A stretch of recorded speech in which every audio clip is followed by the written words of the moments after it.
మీకు ఈ వీడియో నచ్చితే వీడియో క్లిక్ చేసి ఛానల్ని సబ్స్క్రైబ్ చేసుకోండి. పొలం దున్నడానికి రఘురామ్ ఎద్దుల్ని సిద్ధం చేసుకుంటూ ఉంటాడు. పద్మ, ఇక శివరాం, వెంకట్రావు అందరూ కూడా అక్కడ నిలబడి ఉంటారు. జానకి అప్పుడు ఎక్కడికి వస్తుంది. ఏమండి, మనం ఇంటికి వెళ్ళిపోదాం రండి. ఎందుకండి ఇలా చేస్తున్నారు? పొలం దున్నుతున్నారు.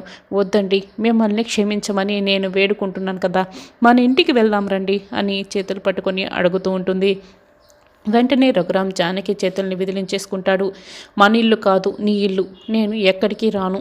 నేను పొలం దున్నుకొని నేను మాత్రమే బతకాలనుకుంటున్నాను. నా కష్టార్జితం మీదే నేను కుటుంబాన్ని పోషిస్తాను అని రఘురామ్ అంటాడు. కాబట్టి వెళ్ళు అని రఘురామ్ అంటాడు. ఏంటి, రఘు చెప్తున్నాడు కదా, వెళ్ళు జానకి.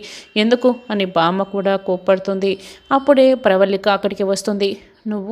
మేము సంతోషంగా బతకటానికి నీ మంచి చేతులతో మంచి మనసుతో సహాయం చేస్తున్నావు. ఎలాగో పొలం దగ్గరికి వచ్చావు కదా ప్రవళిక, నీ చేతులతో కొబ్బరికాయని కూడా కొట్టు ప్రవళిక, మా రఘు మొదలు పెడతాడు దున్నటం అని బామ్మ కొబ్బరికాయని ప్రవళిక చేతికి ఇస్తుంది. ప్రవళిక అయితే చాలా సంతోషపడుతూ జానకి వైపు చాలా గర్వంగా పొగరుగా చూస్తూ ఉంటుంది. ఇక కొబ్బరికాయ కొట్టబోతూ ఉంటుంది.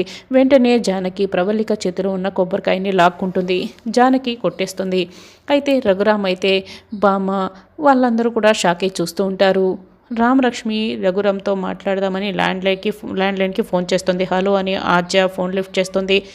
రామలక్ష్మి అయితే కంగారు పడుతూ, ఏంటి ఆద్య, నువ్వు ఫోన్ ఎందుకు తీసావు అంటే, గీత దాటి వచ్చేసారా అంటే, నాన్న మాట మీరారా మీరు అని. ఏమైంది ఆద్య, పలకవెందుకు, మాట్లాడవెందుకు అని రామలక్ష్మి ఫోన్లో ప్రశ్నల వర్షం కురిపిస్తూ ఉంటే, రఘురామ్ వాళ్ళు ఇంట్లో లేరు, ఇల్లు వదిలి వెళ్ళిపోయారు అన్న సంగతి రామలక్ష్మికి తెలియదు.